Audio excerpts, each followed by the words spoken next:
Bonjour! Aujourd'hui, nous allons travailler sur la méthodologie pour apprendre à relire une dictée.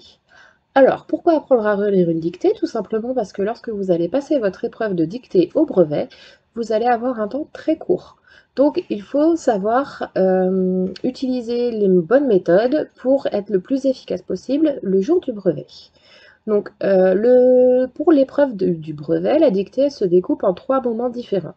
Le premier moment, le professeur va vous lire la dictée sans donner la ponctuation et sans s'arrêter, pour que vous ayez une première approche du texte. Ensuite, le professeur va dicter le texte phrase par phrase et mot par mot pour que vous ayez bien le temps d'écrire. Et une troisième partie où vous allez avoir un petit temps qui va vous être accordé pour pouvoir relire votre dictée. Aujourd'hui, donc, c'est sur cette partie-là que nous allons nous intéresser. Donc c'est pour ça qu'il faut être très rapide et efficace parce que vous n'avez en tout, pour toutes ces étapes-là, que 20 minutes. Donc les deux méthodes les plus importantes, il y en a deux, donc c'est de vérifier tous vos accords et de vérifier l'orthographe des homophones les plus courants. Donc les homophones, je rappelle, ce sont les mots qui ont le même son, mais pas la même orthographe. Donc ce sont des homophones courants où, la plupart du temps, les élèves font les erreurs assez régulièrement parce que voilà, il y a un oubli, il y a des fautes d'inattention et c'est ces erreurs-là qu'il faut réussir à gommer en mettant en place des outils pour pouvoir être le plus performant possible le jour du brevet. Alors, pour vérifier les accords, il faut se poser plusieurs questions. La première d'entre elles, vérifier les participes passés qui sont employés, soit avec être, soit ou avec avoir. Donc on se rappelle bien qu'avec être, on accorde toujours le participe passé avec son sujet. Avec avoir, on n'accorde jamais, sauf si le COD est placé avant le verbe. Donc dans l'exemple qui vous est donné, elle a acheté une robe. Elle a acheté quoi? Une robe. Donc du coup, le COD est placé après le verbe et après l'auxiliaire, donc du coup, on n'accorde pas. Deuxième partie de la phrase, elle l'a mise aussitôt. Elle a mis quoi? La robe, donc le L apostrophe qui est là, et donc du coup, il est placé avant, donc il faut accorder. C'est tout. D'où le E a mis. Ensuite, les terminaisons des participes passés. Est-ce qu'elles sont bien orthographiées? Pour savoir ça, on utilise un verbe du troisième groupe. Donc le verbe que vous souhaitez, ça peut être boire, vendre, prendre. Et on va se demander si au troisième groupe, ce verbe-là, il sera à l'infinitif ou il sera conjugué. Par exemple, il va manger. Il va boire, infinitif, donc c'est bon. Il a mangé. Là, on l'écrit ER. Si on le remplace par un verbe du troisième groupe, cela donne il a boire. Tout de suite, on comprend que ce n'est pas correct. Donc du coup, l'orthographe correcte qu'on va trouver, c'est il a mangé et. Parce que là, on est dans le participe passé, on l'a bien orthographié, et si on le remplace par un verbe du troisième groupe, cela donne il a bu. Donc voilà, un petit moyen mnémotechnique pour vous rappeler de bien orthographier vos infinitifs et vos participes passés. Ensuite, il faut que vous pensiez bien à accorder les déterminants et les adjectifs avec les noms.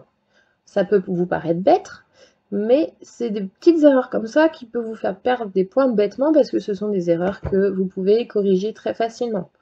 Si on prend la phrase « ces pommes sont délicieuses », on ne dit pas « ces pommes sont délicieux ». On sait que « pomme » c'est un mot féminin, donc du coup on va marquer le féminin avec l'adjectif. Et le déterminant, là c'est ces pommes, dans le sens des pommes qui sont en face de vous par exemple, et non pas vos propres pommes ou les pommes de quelqu'un d'autre. Donc on va utiliser un déterminant démonstratif. Donc ce sera CES et non pas SES. Et enfin, toujours pensez au sujet et au verbe. Si vous avez un doute, posez-vous la question, qu'est-ce qui fait l'action ou qui est-ce qui fait l'action? Par exemple, il vous attendait. Qui est-ce qui attend? C'est il. Donc on ne va pas mettre de féminin, on ne va pas mettre une autre terminaison que celle qui correspond à la troisième personne du singulier.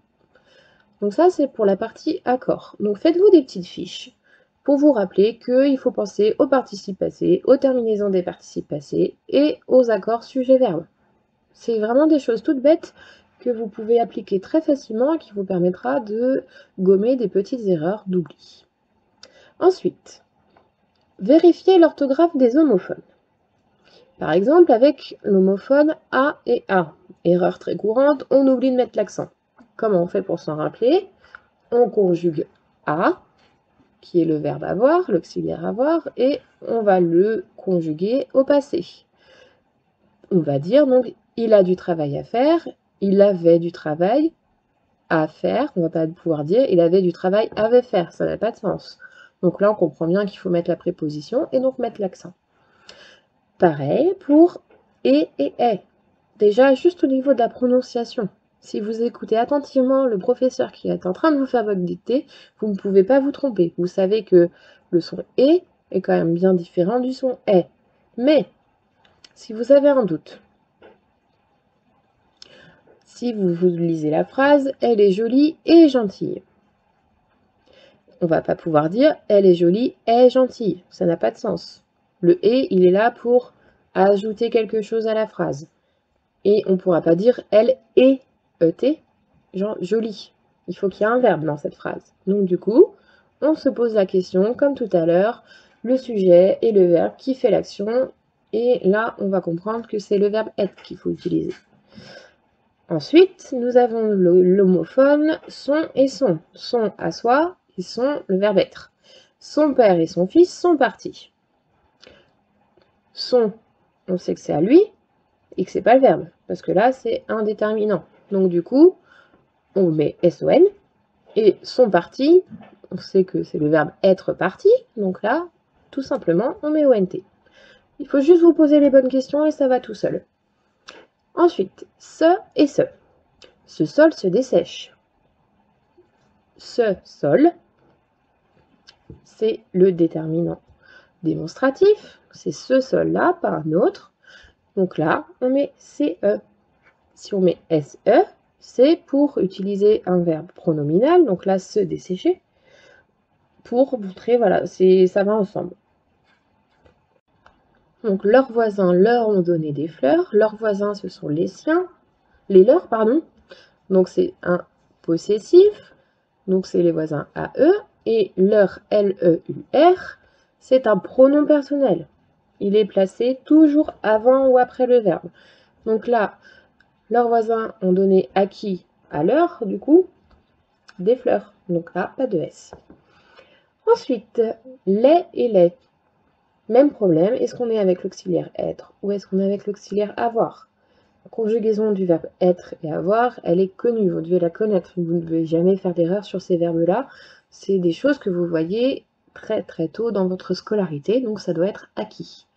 Donc, est, est, c'est le verbe être, et est, ai, avoir. Surpris, il l'est. On peut dire aussi il est surpris, donc c'est bien le verbe être. On est dans le fait d'être quelqu'un ou d'être quelque chose. Là, on est surpris. Et par contre, je l'ai bien attrapé, c'est avoir attrapé quelque chose. Donc, c'est la possession. Donc là, c'est l'auxiliaire avoir. Ensuite, c'est et c'est. Autre erreur qui est commise régulièrement, c'est une scène. C'est cette scène-là. On présente cette scène. Donc, on met C apostrophe qui s'est déroulé hier. C'est le même problème qu'on retrouve avec ce et ce. Là, on est dans un verbe pronominal, donc ça va être le S. Et ensuite, nous avons là et là. Donc, la fortune, il l'a cherché longtemps. La fortune, donc le la, LA, va être un déterminant, tandis que L apostrophe A, auxiliaire avoir, avec un pronom personnel. Ensuite, nous avons c'est et c'est. C'est le même principe que ce et ce. Il aime ses amis, il aime les amis à qui? À lui. Donc du coup, c'est la possession. Donc ça va être SES. Par contre, regarde ces fleurs. C'est ces fleurs-là qu'on est en train de présenter. Donc c'est un déterminant démonstratif. Donc on va mettre CES. Donc pour quel et quel? Pour terminer, quel, QU apostrophe E-L-L-E, c'est un pronom relatif avec un pronom personnel. Pour être sûr que vous n'allez pas vous tromper, ce que vous pouvez faire, c'est remplacer le « elle » par « il ». On va dire « quelle bonne idée qu'ils partent au Pérou ». Ça marche. Par contre, on ne pourra pas dire « qu'il bonne idée qu'elle parte au Pérou ». Ça n'a pas de sens. Le mot « qu'il », Q-U-I-L, ne fonctionne pas, n'existe pas. Donc voilà, c'est des petits moyens mnémotechniques qu'il faut retenir. Voilà, là c'est du par cœur, il n'y a pas d'autre méthode à savoir ça que d'apprendre, que de faire des exercices pour s'entraîner, pour ne plus faire l'erreur. Donc ce que je ferai, c'est que je vous proposerai régulièrement des petits exercices d'homophone pour vous entraîner, pour que ça rentre dans vos têtes et que vous ne fassiez plus d'erreurs. Donc dans ce premier exercice, on va travailler sur l'accord du participe passé avec l'auxiliaire et le sujet bien sûr. Alors première phrase, Ismaël, Léa et moi, être convoqués au présent par le principal du collège. Donc bien sûr, faites attention à la consigne, là on vous demande bien de conjuguer au temps qui vous est indiqué. Donc ça peut être présent, passé composé ou imparfait par exemple. Donc là nous avons Ismaël, Léa et moi, donc vu qu'il y a moi, on va dire que ça remplace, ça va englober le moi avec les autres personnes, donc on va être à la première personne du pluriel. Donc si vous avez un doute sur quel verbe, enfin quelle terminaison choisir, vous pouvez vous dire nous sommes convoqués. Et là, convoqués, on n'oublie pas de mettre le S parce que nous sommes au pluriel et que avec l'auxiliaire être, on accorde. Ensuite, vous qui voyagez dans ce pays, dites-nous ce que nous devons visiter. Donc là, on a le pronom personnel vous et on a le verbe voyager. Est-ce qu'on peut dire être voyagé? Non, ça n'existe pas. On sait, il faut utiliser avoir voyagé. Donc, vu qu'on demande du passé composé, on va mettre le verbe, enfin l'auxiliaire au présent, vous qui avez voyagé. Et auxiliaire avoir, on n'accorde pas. Et enfin, chacun admirait sa robe, mais personne ne lui faisait de compliments. Donc, admirer à l'imparfait, chacun, c'est une personne à chaque fois. Donc, ça va être admirer comme ceci. Sa robe, mais personne ne lui faisait. Et la faisait, même si on entend le son E, on pense bien à mettre AI, parce que le radical de faire, c'est FAI. Voilà. Donc, soyez bien attentifs. Alors ensuite, dans le texte suivant, barrez la forme qui ne convient pas. Donc, on va s'intéresser aux homophones. Donc, Harpagon. Pourrais-je savoir de vous, maître Jacques, ce que l'on dit de moi? Donc, ce ou SE, eh bien là, ce est un déterminant démonstratif qui montre quelque chose. Donc, ça va être la bonne forme. Donc, forcément, on supprime le ce, SE. Et ensuite, ce que l'on dit de moi. Alors, qui dit quoi? Qui dit quelque chose? On. Donc, ça va être on, ON, pronom personnel. Et non pas on, ONT, parce que sinon, il aurait fallu avoir ce qu'ils ont dit de moi. Si on avait eu ce qu'ils, ILS, on aurait mis ONT. Mais là, ce n'est pas le cas. Ensuite, maître Jacques, oui, monsieur, j'étais assuré que cela ne vous fâcha point. Harpagon. Non, en aucune façon. Maître Jacques, pardonnez-moi, je sais fort bien que je vous mettrai en colère. Donc, je sais, c'est le verbe savoir et non pas être. Si vous avez un doute aussi, ce que vous pouvez faire, c'est changer le temps. Par exemple, pardonnez-moi, je savais fort bien, ça fonctionne. Par contre, si on met pardonnez-moi, je étais fort bien, la phrase perd son sens, donc forcément ça ne marche pas. Donc là, c'est le verbe savoir, donc pareil, hop, on supprime celui-là, que je vous mets très en colère. On peut jamais trouver EZ, donc c'est forcément mettrait. Et enfin, Harpagon. Point du tout, au contraire. C'est me faire plaisir. Et je suis bien aise d'apprendre comme on parle de moi. Alors, c'est. Donc là, c'est pas quelqu'un qui est en train de faire plaisir. Là, c'est apostrophe EST. On n'est pas dans un pronom, dans un verbe réfléchi. Donc, on va mettre CEST. Sinon, si vous avez un doute, vous pouvez aussi remplacer c'est apostrophe EST par cela. Cela aime me faire plaisir. Donc là, ça fonctionne. Et je suis bien aise, forcément. Et parce que là, on n'a pas de pronom personnel avant est, pardon. Donc c'est forcément et. Et en plus, là, on sait que notre personnage est en train d'ajouter quelque chose. D'apprendre comme on parle de moi. Alors là, est-ce qu'on peut utiliser l'auxiliaire avoir? Non, parce que là, il nous manquerait quoi? Un sujet. Par contre, on peut dire on parle de moi, qui parle on. Voilà pour les homophones.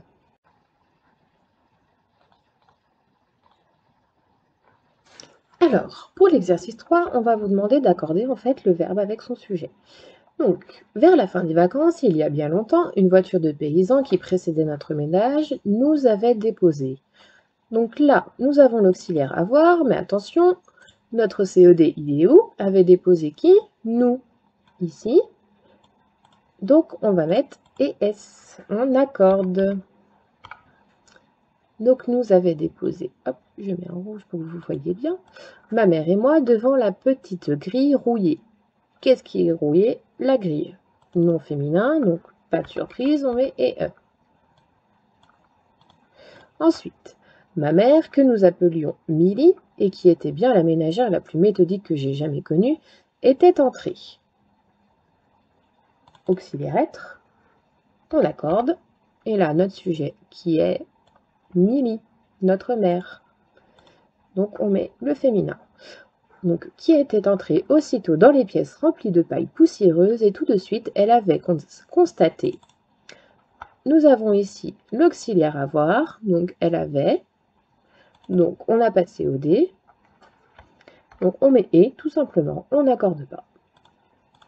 Avec désespoir, comme à chaque déplacement, que nos meubles ne tiendraient jamais dans une maison si mal construite. Elle était sortie pour me confier sa détresse. Si vous avez un doute, comme d'habitude, vous utilisez un verbe du troisième groupe. Est-ce qu'on pourrait dire elle était sortie pour me mordu? Me mordu, ça fait très bizarre, on comprend vite que c'est pas du tout ça. Donc pour me mordre, donc pour me confier, ER, on est à l'infinitif. Tout en me parlant, elle avait essuyé doucement avec son mouchoir ma figure d'enfant. Elle avait essuyé quoi? Ma figure d'enfant noircie. Donc notre COD il est placé après l'auxiliaire avoir, donc on n'accorde pas et on met juste un et. Doucement avec son mouchoir ma figure d'enfant, noircie par le voyage. Puis elle était rentrée faire le compte de toutes les ouvertures qu'il allait falloir condamner pour rendre le logement habitable. Donc elle était rentrée, auxiliaire être, on accorde. Faire le compte de toutes les ouvertures qu'il allait falloir condamner. Qu'il allait falloir mordre, donc infinitif, on met ER. Et enfin, on vous demande de réécrire le texte en accordant les mots entre parenthèses. Donc, on reprend un peu le travail de réécriture que vous avez fait la semaine dernière. Et là, c'est pareil. Il faut aussi apprendre voilà, à accorder, à trouver de quoi on parle. Et comme ça va tout seul. Et surtout à faire attention à ne pas faire d'erreur de copie parce que ce serait perdre des points très bêtement. Alors, on y va. Je vais écrire en rouge pour que vous voyez bien. Je vais essayer de grossir un peu la police. Voilà. Donc, du coup, je vais monter un peu. Virgule. Jean était lui-même redevenu immobile. La bouche. Et là, l'adjectif qu'on vous propose, c'est ouvert. Qu'est-ce qui est ouvert? La bouche. Donc, on met ouverte. Et là, je vous le souligne pour être sûr que vous le voyez bien. Ensuite, tout ce luxe de la femme le rendait rose de plaisir. Donc là, on continue de recopier. Le rendait rose de plaisir. Il avait la beauté. Là, j'ai fait une petite erreur. La beauté d'une fille. Une beauté qu'il semblait avoir volé à sa sœur. La peau éclatant. Qu'est-ce qui est éclatant? C'est la peau. Donc on met un E. Les cheveux roux. Alors roux ne s'accorde jamais, il reste toujours comme il est, c'est un mot invariable, donc on le laisse comme il est, roux, R-O-U-X. Et frisé. Alors là on a deux choix. Soit on estime que ce sont les cheveux qui sont frisés, et donc du coup on accorde, soit on estime que c'est lui qui est frisé. Et là on n'accorde pas. Donc là c'est à vous le choix. Moi je choisis de mettre frisé et, si vous voulez, vous pouvez mettre S, logiquement, je dis bien logiquement, cela ne sera pas considéré comme une erreur si vous êtes décidé de ne pas de l'accorder.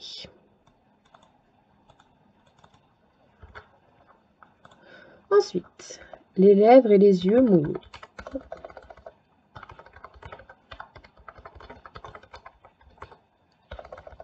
Alors, qu'est-ce qui est mouillé? Là, ce sont les yeux. Mouillés dans le sens, il y a des larmes qui coulent ou qui commencent à couler. Donc là, on met ES aussi, parce que ce sont les yeux.